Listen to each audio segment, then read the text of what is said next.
Hello students, कैसे हैं आप लोग। आप लोगों को हमारे चैनल पे स्वागत है। जैसा कि आप लोग को पता है कि हम लोगों ने एक मैथ्स का प्रीवियस ईयर का ऑब्जेक्टिव क्वेश्चन का एक सीरीज स्टार्ट करा है। इस सीरीज़ में हम लोग ग्रुप ए और ग्रुप बी दोनों का क्वेश्चन सॉल्व कर रहे हैं। आज हम लोग प्रीवियस ईयर ऑब्जेक्टिव क्वेश्चन कर रहे हैं ग्रुप ए का, और टॉपिक है मैट्रिसेस एंड डिटर्मिनेंट।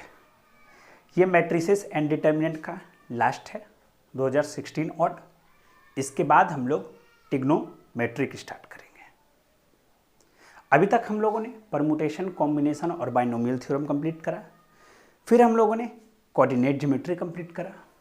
फिर हम लोगों ने पार्शियल फ्रैक्शन कंप्लीट करा, और आज हम लोग मैट्रिस एंड डिटर्मिनेंट कंप्लीट करेंगे।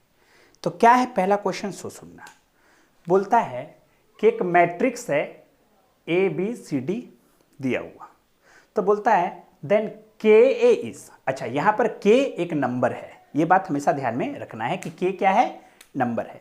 तो बोलता है कि अगर किसी मैट्रिक्स में के गुना होता है, मतलब कि एक के ए बोला, इसका मतलब के एस है, तो मतलब के ए एस है ना। अगर के है तो ये के सभी एलिमेंट के साथ क्या हो जाएगा, गुना हो जाएगा।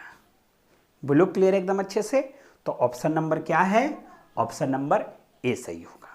अगर किसी मैट्रिक्स में कोई नंबर गुना करते हैं तो उस मैट्रिक्स को नंबर मैट्रिक्स के सभी एलिमेंट के साथ गुना हो जाता है, जैसे कि यहां पर हो गया।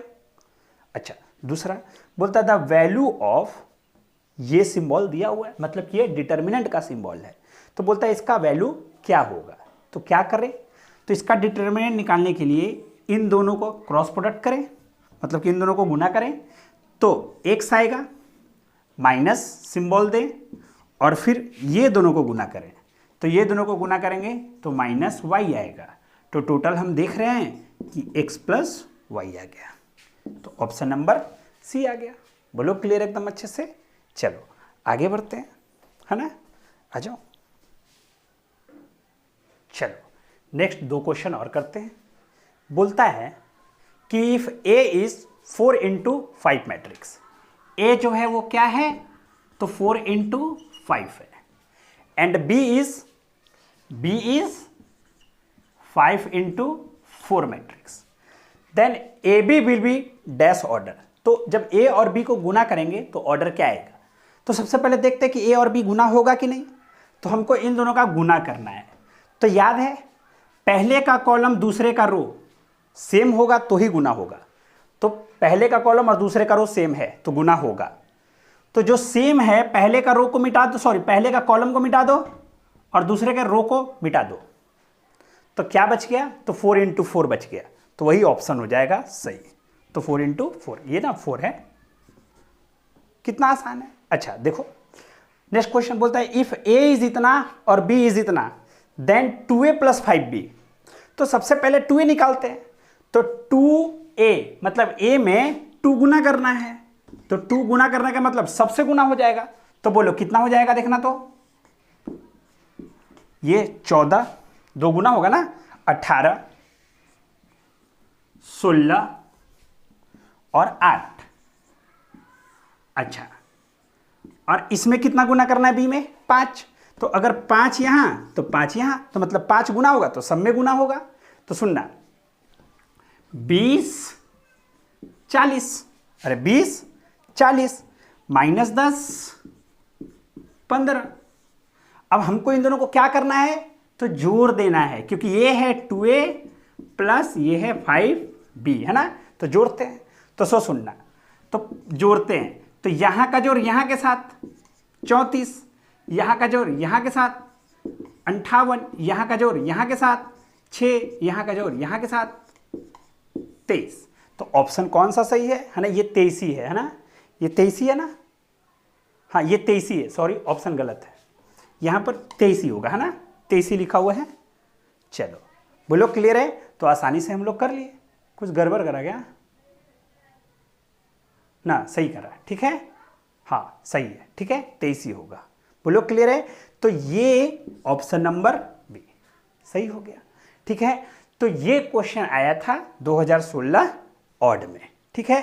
अब हम लोग कुछ इंपॉर्टेंट बात देख लेते हैं जो मैट्रिक्स में आया क्वेश्चन आ सकता है जिससे आगे, ठीक है। अगर वीडियो अच्छा लग रहा है तो अपने दोस्तों को जरूर शेयर करें, चैनल को जरूर सब्सक्राइब करें, ठीक है। चलो आगे देखते हैं इंपॉर्टेंट बात, कुछ इंपॉर्टेंट बात देख लेते हैं, है ना, मैट्रिक्स से रिलेटेड जो एग्जाम में क्वेश्चन आ सकते हैं, है ना। एकदम बेसिक कॉन्सेप्ट, पहला कॉन्सेप्ट, है ना। मान लेते कोई मैट्रिक्स ए दिया हुआ है, ए मैट्रिक्स जो है वो मान लेते क्या दिया हुआ है, एक्स वाई जेड वी, ऐसे कोई मैट्रिक्स दिया हुआ है। तो अगर इस मैट्रिक्स में आप के गुना करते हैं तो पहला कॉन्सेप्ट ये सभी के साथ गुना हो जाएगा, के वाई के जेड के वी। अच्छा, दूसरा मान लेते हैं मैट्रिक्स है एक्स वाई जेड वी और एक दूसरा मैट्रिक्स है matrix B A B C D. तो अगर हमको इन दोनों को जोड़ना है तो यहाँ का जोड़ यहाँ से, तो मतलब x plus A y plus B z plus C v plus D. बोलो, लिख सकते हैं, बेसिक कॉन्सेप्ट। हाँ, इसी में कभी कभी क्वेश्चन आ जाएगा 2a 3a, जैसे कि पिछला बार आया था, है ना। तो पहले 2a गुना कर देंगे, उसके बाद 5b गुना कर देंगे, उसके बाद दोनों को जोड़ देंगे, बेसिक बात। अच्छा, फिर नेक्स्ट क्वेश्चन आता है तीसरा नंबर। बोलेगा एक मैट्रिक्स है, मैट्रिक्स ए, है ना, बोलेगा इसका डिटर्मिनेंट निकालो, ए बी सी डी। ये तो हर बार आता है, तो इसका डिटर्मिनेंट ऐसे लिखते हैं कि ए का डिटर्मिनेंट, मैट्रिक्स ए का डिटर्मिनेंट निकाल रहे हैं। क्या करें, तो ए को डी से गुना कर दें, माइनस करें, बी से सी को गुना कर दें, ये हो गया डिटर्मिनेंट। अच्छा, मान लेते हैं कि मैट्रिक्स ए ये है, तो बोला है कि ए ट्रांसपोज करे, तो ए ट्रांसपोज करने का मतलब हो गया ए टी। तो ए ट्रांसपोज कहने का मतलब क्या हो गया, सो सुनना, एक मैट्रिक्स ये है ना, ए मैट्रिक्स ये है, तो इसका ट्रांसपोज करें, तो ए मैट्रिक्स ये है, इसका ट्रांसपोज, तो जो रो है उसको कॉलम बना दो। तो पहला रो है एक्स वाई, तो वो बन गया पहला कॉलम, दूसरा रो है जेड वी, वो बन गया दूसरा कॉलम, ये हो गया ट्रांसपोज। बोलो क्लियर एकदम अच्छे से। अच्छा, पांचवा number, singular matrix. Singular matrix वैसा मैट्रिक्स होता है जिसका डिटर्मिनेंट 0 होता है, लेकिन नॉन सिंगुलर मैट्रिक्स वैसा मैट्रिक्स होता है जिसका डिटर्मिनेंट 0 के बराबर नहीं होता है। बोलो क्लियर है, ये दो बात हो गया, यहाँ तो कोई दिक्कत है ना। आओ, बेसिक बात, छोटा छोटा बात यहाँ तक हम लोग सीखते जा रहे हैं। अच्छा, एक बात हम लोग जानते हैं, ये प्रॉपर्टी से भी क्वेश्चन बहुत आता है, आप देखे भी होंगे, है ना। तो अगर जनरलाइज करा जाए तो ये क्वेश्चन बहुत आता है, सुनना। अगर मान लेते हैं ए और बी दोनों मैट्रिक्स है और वो मैट्रिक्स इस तरीके से है कि दोनों का गुना हो सकता है, तो उसका हम लोग इन्वर्स निकाल दिए, है ना। मतलब कि गुना करके कैसा आया, स्क्वायर मैट्रिक्स आया, तो उसका हम लोग, या सोचो ना कि ए और बी दोनों स्क्वायर मैट्रिक्स है, तो उसका इन्वर्स निकाल लिए, है ना, गुना करके। तो अगर इसका इन्वर्स जो होता है, दोनों का गुना करके इन्वर्स निकालते हो, इससे बढ़िया है कि जो बाद में क्या लिखा हुआ है बी का इन्वर्स निकाल लो, और पहले क्या लिखा हुआ है ए, उसका इन्वर्स निकाल के गुना कर दो।